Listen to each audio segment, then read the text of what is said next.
ঈশপের গল্প। নেকড়ের উপদেশ। নেকড়েরা একদিন কুকুরদের কাছে পেয়ে বললে, শোনো ভাইয়েরা, তোমাদের একটা কথা বলি। তোমাদের আর আমাদের চেহারা অবিকল এক। তাহলে এসো না, আমরা সব একসঙ্গে মিলেমিশে ভাইয়ের মতো থাকি। তোমাদের আর আমাদের মাঝে ফারাক তো নেই, যে ফারাকটুকু আছে সে কেবল জীবনযাত্রার। আমরা স্বাধীন জীবনযাপন করি, আর তোমরা কৃতদাসের মতো মানুষের সঙ্গে সঙ্গে ঘোরো, তাদের পায়ে পড়ে থাকো। তারা তোমাদের গলায় বেড়ি পরিয়ে দিয়ে তোমাদের দিয়ে তাদের ভেড়ার পাল পাহারা দেওয়ায়।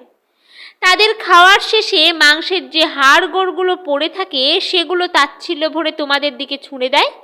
এই তো তোমাদের জীবন। শোনো ভাই সব, আমরা তোমাদের ভালো পরামর্শ দিচ্ছি।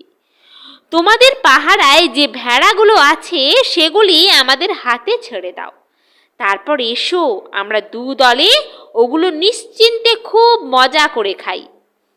নেকড়েদের কথায় কুকুরগুলো রাজি হয়ে গেল, কিন্তু ভেড়ার খোঁয়ারের মাঝে ঢুকেই প্রথমে শেষ করলে কুকুরগুলোকে। এবার নিশ্চিন্তে ভেড়াগুলি খাওয়া যাবে। নীতি কথা, দেশের প্রতি হোক আর মনিবের প্রতি হোক, বিশ্বাসঘাতকতার এই পরিণাম। বিশ্বাসঘাতকতার পরিণাম ভয়াবহ।